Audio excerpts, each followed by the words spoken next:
नमस्कार दोस्तों, आपका फिर से स्वागत है हमारी चैनल भारतीय हिस्ट्री कलेक्टर में। आशा करता हूं कि आप सब ठीक होंगे। तो आज का हमारा विषय है हमारे भारत देश के महान गणित तथा खगोल विज्ञानी आर्यभट्ट के बारे में। तो जुड़े रहिए हमारे साथ हमारी चैनल पे और लाइक, शेयर और सब्सक्राइब करना ना भूलें। तो चलो शुरू करते हैं आज की हमारी वीडियो। आर्यभट्ट का जीवन परिचय। आर्यभट्ट भारत के पहले महान गणितज्ञ तथा खगोल विज्ञानी थे। उनका जन्म आज से लगभग 1600 वर्ष पहले हुआ था। उस समय में भारत एक स्वतंत्र देश नहीं था। तब राजाओं का शासन हुआ करता था। आर्यभट्ट ने अपनी मेहनत से गणित और खगोल विज्ञान के कई सिद्धांतों का प्रतिपादन किया। वे राजाओं के शासन के उथल-पुथल, युद्ध व अनिश्चित शासन से प्रभावित नहीं हुए तथा अपने कार्य को जारी रखा।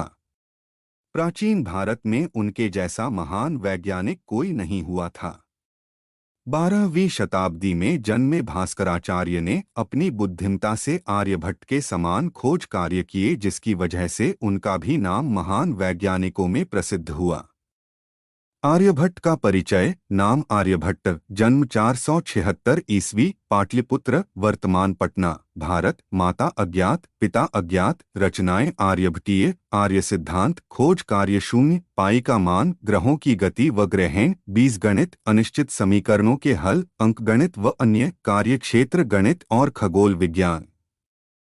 काल गुप्त काल, उम्र 74 वर्ष, मृत्यु 550 ईस्वी, प्राचीन भारत। आर्यभट्ट का जन्म 476 ईस्वी को पाटलिपुत्र, वर्तमान पटना, बिहार में हुआ था। उन्होंने आर्यभट्टीय किताब की रचना की थी, जिसमें उन्होंने बताया है कि वे पाटलिपुत्र के निवासी हैं तथा जब वह 23 साल के थे तब कलयुग के 3600 साल निकल चुके थे, जिससे पता चलता है कि वह समय 449 ईस्वी था जब उन्होंने उस किताब की रचना की थी।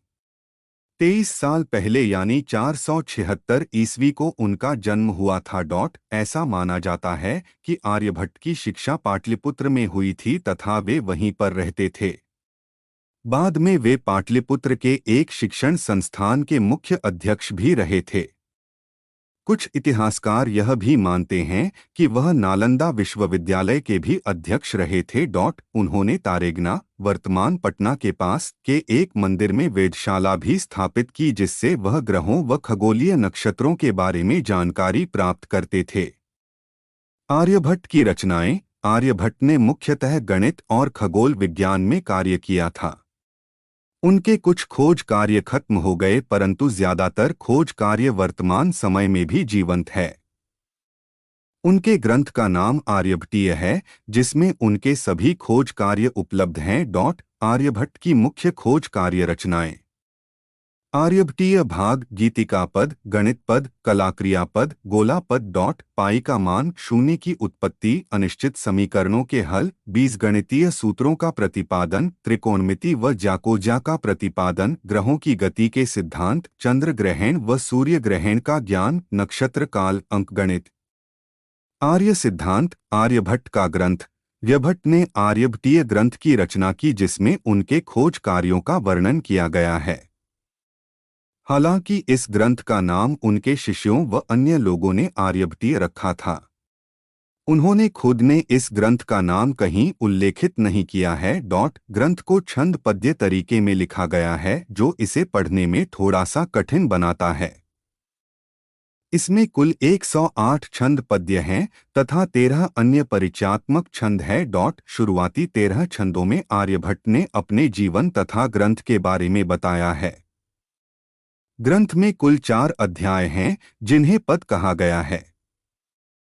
इन अध्यायों को हमने एक सारणी के माध्यम से समझाने की कोशिश की है, जो आप नीचे देख सकते हैं। अध्याय का नाम, छंद की संख्या, अध्याय सामग्री, गीतिका पद 13, समय के मापन की इकाइयां, कल्प, मनवंत्र, युग, जा की सारणी। गणित पद 33, मापन, अंकगणित, ज्यामिति, शंकु छाया, साधारण, द्विघाती तथा अनिश्चित समीकरणों के हल। कलाक्रिया पद 25, ग्रहों की स्थिति, मापन व उनकी इकाइयां, क्षयातिथि। 7 दिनों का सप्ताह तथा सप्ताह के 7 दिन इत्यादि। गोलापद 50 त्रिकोणमिति गोला, पृथ्वी की आकृति, भूमध्य रेखा, दिन रात होने का कारण, ग्रहण व नक्षत्र। आर्यभट्ट ने गति की सापेक्षता के बारे में बताया था कि एक चलती हुई नाव में बैठे हुए व्यक्ति को पेड़ पौधे व स्थिर चीजें चलती हुई दिखाई देती है।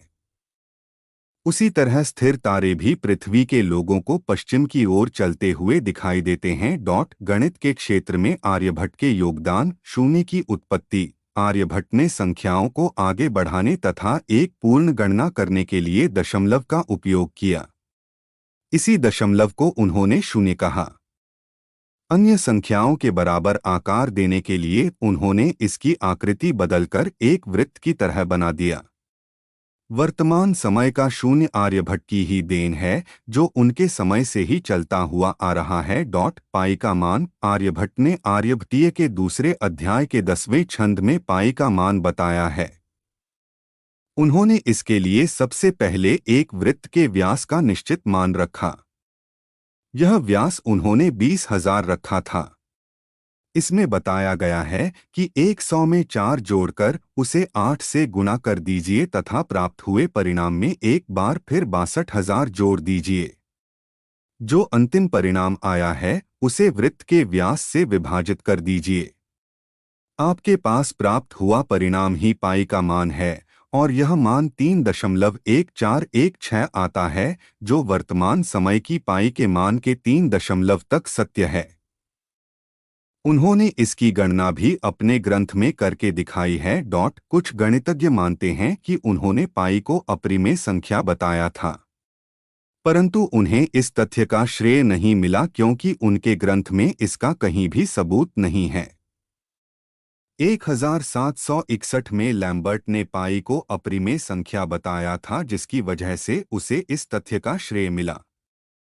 आज से 1200 वर्ष पहले उनके ग्रंथ को अन्य भाषाओं में अनुवादित किया गया, तो अनुवादित पुस्तकों में पाई को अपरिमेय संख्या लिखा गया, जिससे पता चलता है कि संभवतः आर्यभट्ट ने पाई को अपरिमेय संख्या लिखा था। बीजगणित व समीकरणें। आर्यभट्ट ने संख्याओं के वर्ग व घन की श्रेणी के लिए भी सूत्रों का प्रतिपादन किया। प्राचीन भारत के गणितज्ञ हमेशा ही समीकरणों के अनिश्चित चरों का मान निकालने में बहुत ही रुचिकर रहे हैं। आर्यभट्ट ने चरों वाली साधारण समीकरणों का हल निकालने के लिए कुटुक सिद्धांत का प्रतिपादन किया। यह सिद्धांत बाद में मानक सिद्धांत बन गया। उस समय में उन्होंने इस कुटुक सिद्धांत से ax/c जैसी समीकरणों का हल प्राप्त किया। आर्यभट्ट ने ही सर्वप्रथम त्रिकोणमिति के ज्या, साइन तथा कोज्या, कोसाइन फलनों की रचना की थी। जब उनके ग्रंथ का अरब भाषा में अनुवाद किया गया था, तब अनुवादक ने इन शब्दों को जया, जया तथा कौज्या, कोजया बदल दिया, और जब उन्हीं अरब किताबों को लैटिन भाषा में अनुवादित किया गया तो इनको स्थानिक शब्दों साइन व कोसाइन से प्रदर्शित किया, जिसे पता चलता है कि साइन व कोसाइन की रचना आर्यभट्ट ने ही की थी।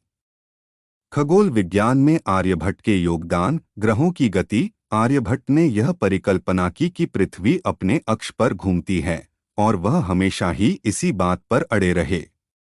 उन्होंने समझाया कि जिस तरह एक चलती हुई नाव में बैठे हुए व्यक्ति को लगता है कि पेड़ पौधे व स्थिर चीजें उसकी गति की विपरीत दिशा यानी किनारे की ओर जा रही हैं, उसी तरह पृथ्वी के लोगों को तारे चलते हुए दिखाई देते हैं, परंतु तारे स्थिर हैं तथा पृथ्वी अपने अक्ष पर घूर्णन करती है, जिसकी वजह से तारे पश्चिम की ओर जाते हुए दिखाई देते हैं।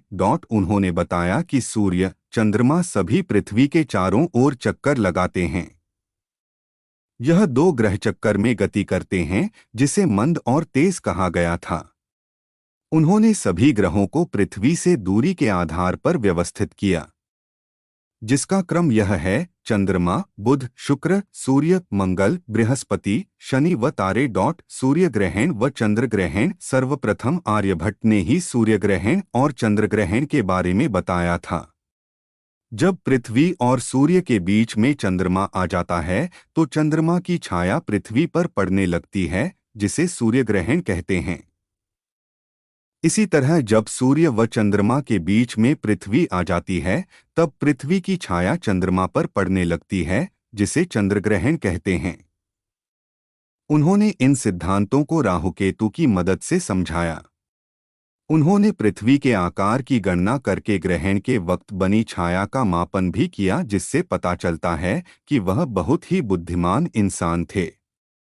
दिनरात व वर्ष का होना। आर्यभट्ट ने बताया कि पृथ्वी अपने अक्ष पर घूर्णन करती है, जिसमें उसे 23 घंटे 56 मिनट 4.1 सेकंड का समय लगता है। वर्तमान वैज्ञानिकों के अनुसार यह समय 23 घंटे 56 मिनट 4.091 सेकंड है, जिससे पता चलता है कि आर्यभट्ट की गणना में मात्र 0.01 सेकंड का अंतर था। उन्होंने यह भी बताया कि पृथ्वी को एक चक्कर तारों के चारों तरफ पूरा करने में 365 दिन 6 घंटे 12 मिनट तथा 30 सेकंड लगते हैं। वर्तमान वैज्ञानिकों की गणना के अनुसार इस समय में मात्र 3 मिनट की ही त्रुटि है तथा यह मात्र 3 मिनट ही ज्यादा है। आर्यभट्ट की मृत्यु 550 ईस्वी को हुई थी। उनका मृत्यु स्थान संभवतः पाटलिपुत्र ही था, जहां पर उन्होंने शिक्षा ग्रहण की तथा अन्य खोज कार्य किए थे। आर्यभट्ट की प्रतिष्ठा में किए गए कार्य। भारत सरकार ने आर्यभट्ट की प्रतिष्ठा में अपनी पहली सैटेलाइट का नाम आर्यभट्ट रखा था, जो 1975 में लॉन्च की गई थी। उनकी प्रतिष्ठा में बिहार सरकार ने आर्यभट्टा नॉलेज यूनिवर्सिटी की भी स्थापना की, जो वहीं पटना से कुछ किलोमीटर की दूरी पर है। चांद की पूर्वी दिशा की ओर उपस्थित गड्ढों को आर्यभट्ट का नाम दिया गया। भारत सरकार ने 2 रुपए के नोट के पीछे आर्यभट्ट सैटेलाइट की फोटो लगाई है। पूछे गए प्रश्न आर्यभट्ट का जन्म कब हुआ था? उत्तर आर्यभट्ट का जन्म 476 ईस्वी को पाटलिपुत्र में हुआ था। पाटलिपुत्र शहर वर्तमान पटना, बिहार की जगह पर था।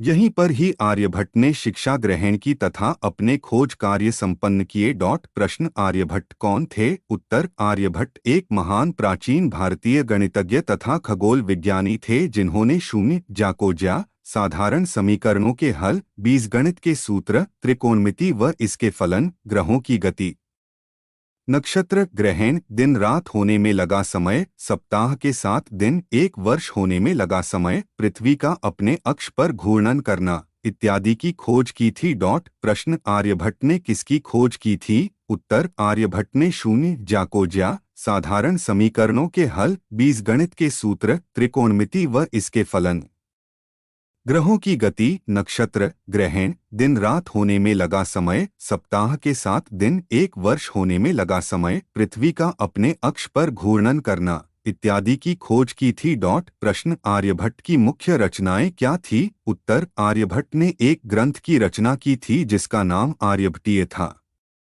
इस ग्रंथ में उन्होंने गणित, खगोल विज्ञान का ज्ञान दिया है। उन्होंने आर्य सिद्धांत की भी रचना की थी, जो खो गए हैं तथा वर्तमान समय में जीवंत नहीं है। तो दोस्तों, आज की हमारी वीडियो यही समाप्त होती ही। तो आप सब कमेंट में बताइए कि हमारी वीडियो कैसी लगी आप सबको, और भारत का इतिहास जानने के लिए जुड़े रहिए हमारे साथ हमारी चैनल पे, और हमारी चैनल को लाइक, शेयर, सब्सक्राइब करना ना भूलें। तो मिलते हैं हमारी नई वीडियो में।